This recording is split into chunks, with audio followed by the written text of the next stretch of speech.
between this belly pan here has been optimized here for airflow underneath, but so has the air dam here. And interestingly enough, Tom's team has taken some cues from the Corvette air deflector, and notice that this transition here, this section is about 1.5 to 2 inches. Well, that by going to this section versus say a straight all the way across one, you can actually reduce some counts of aero drag.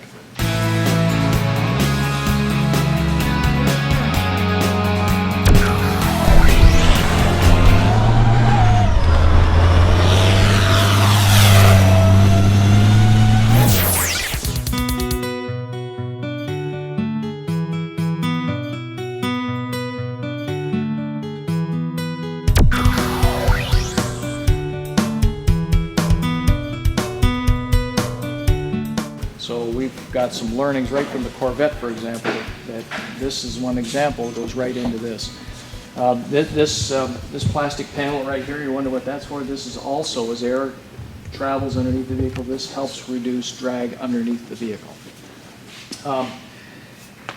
When you think about active fuel management, and Cheryl will go over this more in detail when we get in the engine section, but the transition from V8 to V4 or V6 to V4, all we want the driver to know is what they see on the screen. 8 to 4, we don't want them to feel anything, we don't want them to hear anything, we don't want any boom going on. And some of the elements for which we handle this are the engine mounts are hydraulic. So as the engine is transitioning, there's energy change there, and basically can translate into vibration or noise, and that either goes into the structure, which we need to manage with the hydraulic mounts, or through the exhaust, because the pulses and the energy changes in the exhaust. This flex coupling is a very important enabler to help mitigate this when you get the change in the exhaust pulse.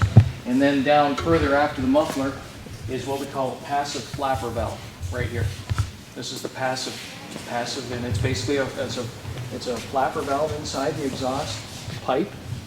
And there's a spring that activates this valve, and when pressure changes along here, this disrupts the pulse, so to streamline it out here.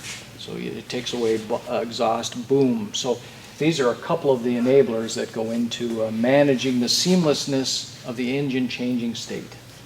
What size fuel tank? This is 26 gallons on this one.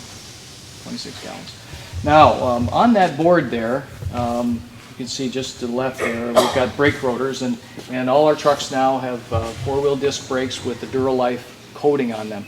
The rotor that's in the middle there is off of today's truck that does not have this coating. And what happens oftentimes, if a truck will sit for a while, sometimes it'll get a high spot, which ends up being a pulsation.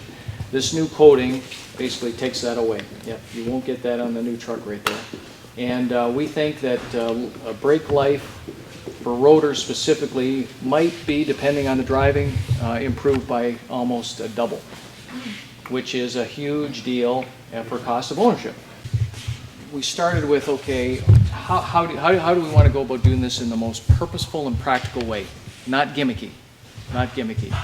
So we started off by saying, okay, how could we make this easier so that less effort could be put into this? And so you think about just that, you know, on today's trucks there, when you unload this, you let it go down there. So there's energy you expend doing that. If you don't have to expend energy in one direction, and then you only need half of the amount of energy in the other direction because of the dampener here, works in both directions. Think about a construction worker all day up and down, when you only have to do it half up now versus down and fully back up. Active fuel management and continuously variable valve timing. And we offer that same combination of technologies from the entry-level 4.3 liter V6, 5.3, up through the 6.2 that will be introduced later this year. The engine start, all aluminum cast-in-place liner. Significant changes did occur to the block in the evolution, because we are now with direct injection. It's a cam-driven fuel pump, so we've got the provisions inside the block here to drive the fuel pump off that cam. This is where our valley cover lifter oil manifold assembly holds all of the variable the active fuel management hardware, and we drive the fuel pump back here on the engine. So significant modifications to the block to accommodate the new technologies. 4.3 being a 90-degree V6, we do have a counter-rotating balance shaft mounted in the block to improve the smoothness of a 90-degree V6. We've got a combination of technologies that we put into the engines, and they're all really around the heart of a robust combustion system. That's the heart of making an efficient performing engine. So a lot of time went into developing the combustion system prior to ever building that first set of hardware. And that combination is, again, you start with the direct injection fuel system down there, the combustion chambers inside the cylinder heads. Significant time when, if you look into the dome of the piston here, the shape of that, getting that shape just right so that when you're injecting the fuel directly into the combustion chamber, you're getting the right mixture, getting the right motion, combined with the work that went on to develop the intake and exhaust ports on the cylinder heads. We swapped ports, got everything optimized to get that compression, the combustion system optimized. We're running an 11-to-1 compression ratio in the 4.3 and the 5.3, and that's on regular fuel. And we were able to get there and be able to run on regular fuel and have the power and the performance under all towing conditions because of the time we spent getting that combustion system just right. Cast manifolds, the 4.3 and the 6.2 have steel cranks. Structural oil pan, a lot of work goes into the ribbing and the structure in that. In order to improve the NVH, you got a lot of large panels there, so you want to spend your time working on that to keep the NVH characteristics good. The V8s, we have a two-piece, and we've got a structural stamped steel acoustic material on the pan down there. It helps, just to keep the engine quiet. That's on the V8s only. Again, a cooling system optimized to keep us for the truck system. We've got a variable displacement oil pump, a two-stage. It's got a solenoid on it. With the variable displacement, you're able to maintain a flat oil pressure curve across the operation of the engine.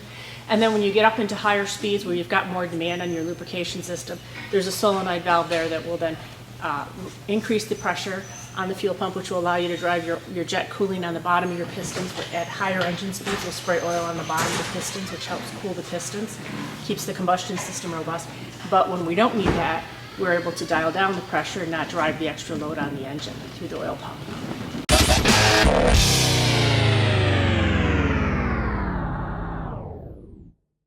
All right, Kent, here we go. Let's see how she does in the cone test. Or he does. What's an F-250? Is it he or she? I don't know. It's gotta be a boy. It's gotta be a boy, you're right. All right, take her up. Take him up. Okay, get the speed. Speed, and now we're hoping that the underbody cam will show that it's much flatter. Here we go. Okay. Feels flatter. Yeah, it does. Oh, look, this More feels like, oh controllable. my God, this feels like